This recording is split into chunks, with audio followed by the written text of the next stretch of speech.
दोस्तों, लॉर्ड जगन्नाथ एक हिंदू डीटी हैं जिनका इंडिया समेत पूरे विश्व भर में पूजा की जाती है। लॉर्ड जगन्नाथ को लॉर्ड विष्णु का एक रूप माना जाता है। इनफैक्ट लॉर्ड जगन्नाथ में लॉर्ड विष्णु के सारे अवतार्स के एट्रीब्यूट्स देखे जा सकते हैं।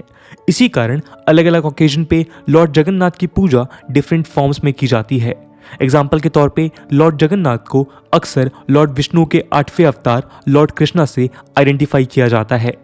इसके अलावा चूंकि लॉर्ड जगन्नाथ की आइडल वुड यानी लकड़ी से बनती है, जिसकी वजह से उन्हें लॉर्ड विष्णु के नरसिम्हा अवतार से आइडेंटिफाई किया जाता है, जो वुडन पिलर से प्रकट हुए थे। भद्र महीने के दौरान लॉर्ड जगन्नाथ को लॉर्ड विष्णु के वामना अवतार के तौर पे पूजा जाता है।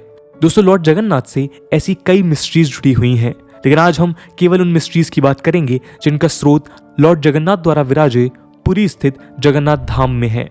हिंदुज्म के 4 धामों में से एक जगन्नाथ धाम यूं तो खुद में चमत्कारों से भरी एक धार्मिक स्थल है, लेकिन इस मंदिर से जुड़े कुछ एक ऐसे रोचक तथ्य हैं जिसने भारत समेत पूरे विश्व को आश्चर्य में डाल रखा है। आज इस वीडियो के माध्यम से उन्हीं खास रोचक तथ्यों पे हम चर्चा करेंगे। तो आइए शुरू करते हैं आज का डिस्कशन। दोस्तों, जगन्नाथ धाम मंदिर को गंगा डायनेस्टी के अनंतवर्मन चोड़गंगा द्वारा 12th सेंचुरी में बनवाया गया था। अनंतवर्मन, जो ओरिजिनली एक शैवाइट थे, उत्कल रीजन कॉन्कर करने के बाद वैष्णवाइट बन गए थे, जिसके बाद उन्होंने इस मंदिर का निर्माण करवाया। जगन्नाथ धाम हिंदू धर्म के 4 धामों में से एक है। अन्य 3 धाम हैं हिमालय की ऊंची चोटियों पर बने बद्रीनाथ धाम, वेस्टर्न कोस्ट पे स्थित द्वारका और साउथ इंडिया में स्थित रामेश्वरम। इन चारों धामों में मान्यता के अनुसार लॉर्ड विष्णु ट्रैवल करते हैं, जिसमें भोजन के लिए वो जगन्नाथ धाम जाते हैं। दोस्तों, जगन्नाथ धाम मंदिर में लॉर्ड जगन्नाथ, उनके बड़े भाई बालभद्रा और बहन सुभद्रा की लड़कियों की मूर्तियां स्थापित हैं। पुरी का अपना एक इतिहास है और हिंदू धर्म में 7 पवित्र नगरी में से एक है। पुराने जमाने में उड़ीसा का नाम उत्कल हुआ करता था, जो सी ट्रेड के कारण से बिजनेस पॉइंट ऑफ व्यू से भी एक इंपॉर्टेंट रीजन था। इसके अलावा इसे पुरुषोत्तम क्षेत्र, नीलांचल, नीलगिरी और जगन्नाथपुरी जैसे नामों से भी जाना गया। दोस्तों, पुरी स्थित मंदिर के अन्य खास बातों में से एक सबसे खास बात है कि जहां दूसरे मंदिरों में पत्थर या मेटल की मूर्तियां विराजमान हैं, वहीं जगन्नाथ धाम मंदिर में लकड़ियों की मूर्तियां स्थापित हैं और इन मूर्तियों को लेकर कई रहस्य हैं। दोस्तों, इन मूर्तियों को हर 12 साल में बदला जाता है। हर 12 साल के बाद एक नई लकड़ी से लॉर्ड जगन्नाथ, बालभद्रा और सुभद्रा की मूर्तियों को तैयार किया जाता है, जिससे पुरानी मूर्तियों को बदल दिया जाता है। इस इवेंट को ग्रेट सिक्रेसी में कंडक्ट किया जाता है। जिस दिन इन मूर्तियों को बदला जाना होता है, उस दिन पूरे शहर की बिजली स्टेट गवर्नमेंट द्वारा काट दी जाती है। मंदिर के आसपास की सुरक्षा को भी ध्यान में रखते हुए मंदिर को सीआरपीएफ द्वारा घेरे में लिया जाता है और इस मंदिर के अंदर किसी के प्रवेश पे भी रोक लगा दी जाती है। इसके बाद इन मूर्तियों को बदलने की जिम्मेदारी यहाँ के सबसे बड़ी पुजारी को दी जाती है, लेकिन उन्हें भी मंदिर के अंदर यूं ही प्रवेश करने की आज्ञा नहीं होती, बल्कि मंदिर के अंदर जाने से पहले उनकी आंखों में पट्टियां बांध दी जाती हैं। ये ऐसा माहौल रहता है जहां बिल्कुल अंधेरा छाया रहता है और इस सेरेमनी को देखने की इजाजत किसी को भी नहीं होती, खुद उस पुजारी को भी नहीं जो ये शुभ कार्य संपन्न करते हैं। मूर्तियों को बदलने के दौरान पुजारी पुरानी मूर्ति के अंदर से कुछ पदार्थ निकालते हैं, जिसे ब्रह्म पदार्थ कहा जाता है, और इसे नई मूर्ति में रख देते हैं। ये परंपरा मंदिर की स्थापना से चली आ रही है, जो आज भी कायम है। लेकिन इस अनजान पदार्थ की गोपनीयता इस हद तक इंश्योर की जाती है कि मूर्ति बदलने वाले पुजारी को भी दस्ताने पहनाए जाते हैं, जिससे ब्रह्म पदार्थ को पुरानी मूर्ति से नई मूर्ति में रखते समय उन्हें इसे छू कर भी महसूस ना किया जा सके। दोस्तों, जिन पुजारियों ने इस काम का निर्वाह किया है, वो बताते हैं कि उन्हें उस ब्रह्म पदार्थ को हाथ में लेने पे यूं महसूस हुआ कि कुछ जीवित चीज उनके हाथों में है, मानो कुछ ऐसा जो खरगोश की तरह उछल रहा हो। लेकिन वो क्या है, इसकी जानकारी किसी को नहीं। आइए अब इसके पीछे के रोचक तथ्य को जानते हैं। एक मान्यता यह है कि जब भगवान कृष्णा ने अपना देह त्याग किया, तो उनके अंतिम संस्कार के बाद उनका पूरा शरीर तो 5 तत्वों में विलीन हो गया, लेकिन उनका हृदय बिल्कुल सामान्य और जिंदा रहा और बिल्कुल सामान्य अवस्था में धड़कता रहा। कहते हैं कि उनका हृदय आज भी सुरक्षित है और लॉर्ड जगन्नाथ की मूर्ति के अंदर आज भी उसी अवस्था में धड़क रहा है।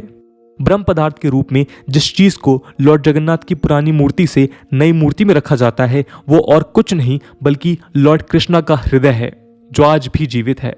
कहा जाता है कि कोई व्यक्ति यदि इसे देख लेगा तो उसकी मृत्यु कुछ क्षणों में ही हो जाएगी और इसी कारण इस सेरेमनी को बिल्कुल सीक्रेसी में कंडक्ट किया जाता है। दोस्तों, जगन्नाथ धाम समुद्र के किनारे स्थित है। इस मंदिर में भीतर जाने के लिए अनेक द्वारों में से एक सिंह द्वार है। समुद्र किनारे स्थित होने से समुद्र के लहरों के किनारे से टकराने की आवाज़ आती है, लेकिन जैसे ही वो व्यक्ति सिंह द्वार से मंदिर में प्रवेश होता है, लहरों की आवाज़ें आनी बंद हो जाती है। यानी इस सिंह द्वार से केवल एक कदम मंदिर के अंदर लेते ही लहरों की आवाज़ बिल्कुल बंद हो जाती है और मंदिर के अंदर कोई आवाज़ नहीं आती। लेकिन जैसे ही कोई व्यक्ति इस द्वार के बाहर की ओर अपने कदम रखता है, वैसे ही उसे लहरों की आवाज़ें सुनाई देने लगती हैं। अब इसे लॉर्ड जगन्नाथ की माया कहें या कोई साइंटिफिक मिरेकल, लेकिन इसका कोई जवाब आज तक नहीं दे पाया है। दोस्तों, एक और रहस्यमयी बात है, जगन्नाथपुरी के इस मंदिर के ऊपर से पक्षी नहीं उड़ते, ना ही कोई पक्षी इस मंदिर के किसी शिखर पर बैठा हुआ दिखा। इसी कारण से जगन्नाथ धाम मंदिर के ऊपर किसी भी एरोप्लेन या चॉपर को उड़ने की इजाज़त नहीं है। जगन्नाथ धाम के ऊपर से कोई भी पक्षी, परिंदे क्यों नहीं उड़ते, ये आज भी एक रहस्य है। दोस्तों, ये मंदिर काफ़ी बड़े एरिया में बना हुआ है। जगन्नाथ मंदिर की जो सबसे बड़ी शिखर है, दिन के किसी भी समय इसकी परछाई कभी नहीं बनी। 214 फीट ऊंचे इस शिखर का दिन के किसी भी समय परछाई का बनना खुद में एक रहस्यमय तथ्य है। इस मंदिर के ऊपर जो झंडा लगा हुआ है, उसे हर रोज शाम को बदलने की परंपरा है। कहा जाता है यदि किसी शाम इस झंडे को नहीं बदला गया तो मंदिर अगले 18 वर्षों के लिए बंद हो जाएगा और उसके बाद ही खुल पाएगा। ऐसा क्यों है, ये भी एक रहस्य है। इसी कारण हर शाम पुजारी शिखर के ऊपर लगे झंडे को बदलते हैं। दोस्तों, जगन्नाथ धाम मंदिर के ऊपर एक सुदर्शन चक्र बना हुआ है। इस चक्र की खासियत यह है कि किसी भी दिशा से देखा जाए तो यूं प्रतीत होता है कि इसका मुंह उसी तरफ है। दोस्तों, इस मंदिर से जुड़ी कुछ खास रहस्यों में से एक और रहस्य है। चूंकि लॉर्ड विष्णु खुद यहाँ भोजन के लिए आते हैं, जिस कारण इस मंदिर में एक भव्य रसोई स्थित है जहाँ 500 लोगों का खाना बनता है और 300 लोग उनका हाथ बटाते हैं। हर दिन हजारों लोगों में इस रसोई में बना प्रसाद बांटा जाता है। सुबह दिनों में श्रद्धालुओं की संख्या लाखों में पहुंच जाती है।